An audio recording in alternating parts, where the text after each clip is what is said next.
So guys, welcome to the Lunchtime Bites here with Your Land. We're going to run through this week what the role of a development manager is. So we've got a couple of our team with us at the moment. We've got Chris Ravat and Naomi Scully. They're our two development managers that look after our projects. Each have exceptional experience in the industry. Chris Ravat has quite a long line of major development or major developers that he's worked for and major developments as a result of working with those big developers, as has Naomi. So Naomi's been with the business about 18 months and also comes from a great history of working with some fantastic and large scale developers. So welcome, Chris. Welcome, Naomi. Thanks, Christian. Okay. No worries. So guys, just to let you know what we'll run through today. Just what is the key function of the development managers? So what do they actually do? We get a lot of people asking the sales team for answers, and a lot of the time our sales team will go to the development managers to get those answers, to bring them back to queries from the people in the offices. Relationships, what they do behind the scenes with council, with different authorities, and also talking about the COVID impacts on development at the moment. So first of all, Naomi, we'll throw over to you. So a development manager, what is the role of a development manager and how do they impact the delivery of the project? So can you give us a bit of background on that, Naomi? Absolutely. Thanks, Christian. So the role of the development manager is a really diverse one, and it spans across the entire life cycle of the project. So from the initial planning stages all the way through to the project delivery, from both the staged construction through to the landscaping. So a big part of our role is working with the various authorities, such as council, to obtain approval to deliver our projects.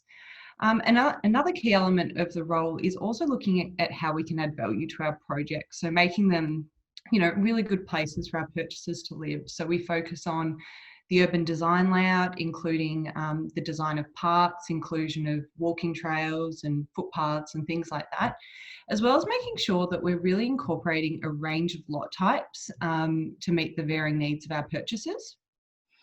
After this initial planning stage, the development manager is then responsible for overseeing the delivery of the project to ensure that both the stages and all the associated infrastructure are delivered in a timely manner. Another aspect of our role, which is probably a bit more behind the scenes, but is around the managing of project budgets to ensure that our projects meet their financial objectives. Cool. Thank you, Naomi. So I've jumped ahead of slides. So I suppose a day in the life, Chris, we'll hand over to you now, but a day in the life of a development manager, can you talk us through, what you might do from 9 to 5? Yeah, definitely. As Naomi touched on in her response, it depends on where the development is in respect of its life cycle as determining what your key area of focus would be in any one day. If it's front end, it may be urban design and landscape and working through the planning for the project. If you're in delivery, obviously you're probably more focused on roads and drainage and site meetings and those sort of activities. Or if it's post-delivery, it might be landscape maintenance, more customer service focused, getting involved with dwelling design approvals as an example through the design guideline process. So, there's any one day, what you might be doing, but there's also sort of overarching that, just maximising the potential of the development. And that's using careful planning, urban design, engineering, landscape design to achieve sort of 3 core objectives in any one development. And that's sort of maximise that economic return. So as Naomi touched on, the budget is important, and obviously return to our investors is critical to the business being able to grow and expand and continue to deliver great projects. We'd look to minimise environmental impacts. So that's using sort of sustainability, innovation and industry best practice through that design process. And then also creating a sense of place. So a park is not just turf and trees, it's a place for the community to come together.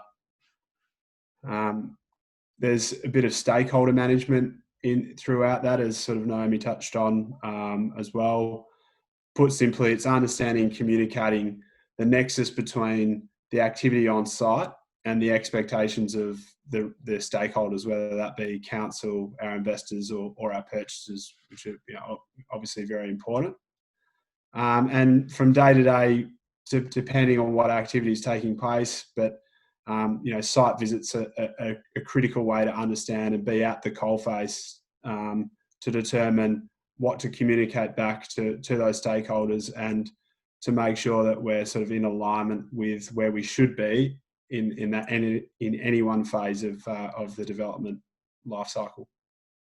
Great, thanks, Chris. So probably taking from that, it's pretty fair to say that given both yourself and Naomi are working on a number of different projects, each at different points in their development. I suppose, Chris, your couple of projects you're working on are quite late, with titles due very soon, and Naomi, you're kind of at the other end where we're turning some farms into land that we can start developing. So pretty safe to say that your days look very, very different because of the type and the timing that you're at for each of your projects. Would that be right? Absolutely. Yeah, couldn't agree more. Cool. All right, on to the next one, Naomi. So councils and contractors, I know Chris touched on it in the previous slide, but what is your involvement with councils and other contractors throughout the project to deliver these places that we like to call home? Yeah, absolutely. So I guess stakeholder management is a big part of our role, and that, I mean, council and contractors are two I'll talk to in a little bit more detail, but extends as far as obviously our consultant team, also our internal team at Your Land, including sales and marketing, and just making sure that there is that constant communication. There's a lot of moving parts in development, and it's really important that everyone is kept up to date with what's going on. So obviously council, we have a lot to do with council at all aspects or throughout the project. In the case of my particular projects at the moment that are working through their planning permit process, that's talking with the different departments from environmental, engineering, planning, to make sure that we're ticking all of the requirements under the planning scheme. One of the things with development managers, we often have projects across different areas of Melbourne, which means they then fall within different councils.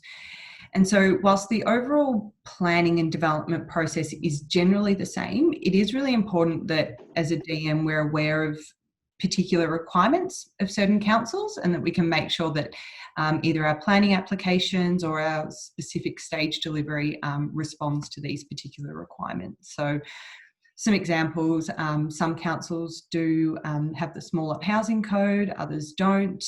There's little things around the width of roads and laneways, and just general design guideline requirements that you need to be aware of each of those requirements. And I guess that constant communication with council is really key there to make sure that we're addressing all of those.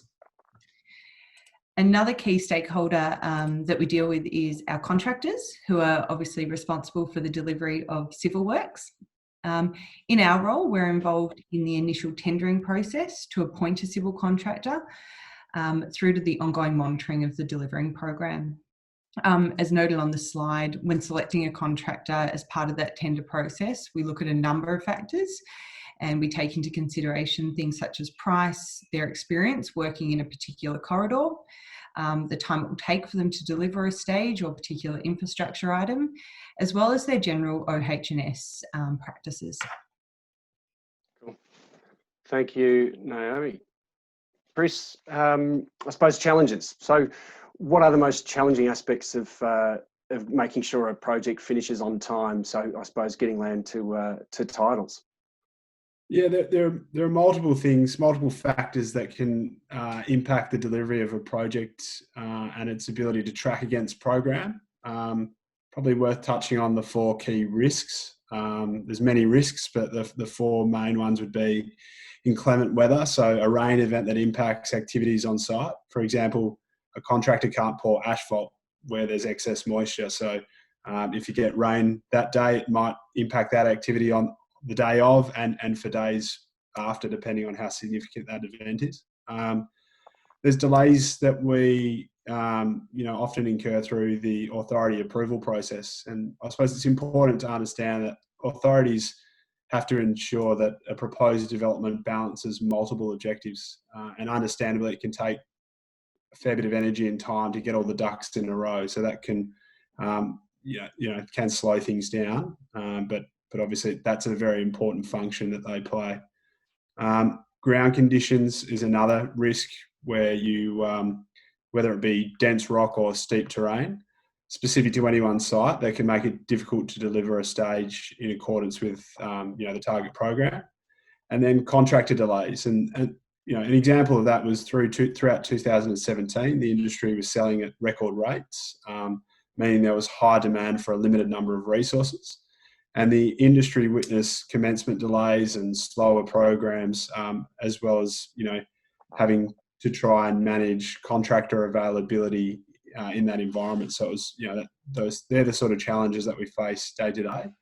But the role of the DM is to use a bit of critical thinking to try and mitigate the delays, and where those delays are inevitable, communicate both their risk and or the impact of that delay to the stakeholders, being not only council and our investors, but also importantly our purchasers who are making future living decisions based on the outcomes of what happens through those programs. Great, thanks, Chris. And Naomi, so COVID, obviously Chris has just discussed how there's been some delays and in 2017, some limited resources based on what was happening in the market. But currently with COVID, can you talk us through how that's been impacting delivery of some of the projects that we're constructing? Yeah, so like many people or everyone, the development industry certainly hasn't been immune to the impacts of COVID. And we have seen some delays in response times from the authorities as they too adjust to remote working conditions or their ability to head out to site to do particular audits or inspections. And likewise, our contractors on site have had to make some adjustments to the way that they're working. So we're just making sure that as announcements are made or there are changes required to working conditions, that we just keep that communication that we keep talking about up between us and the contractors, just to make sure that where we can avoid any delays. However, on sort of the flip side of that, there have been announcements such as the home builder scheme that have been really positive, and we've seen increased inquiry and activity from purchasers. And so as a team, we're working really hard to make sure that we deliver the product to the market that can take advantage of this scheme.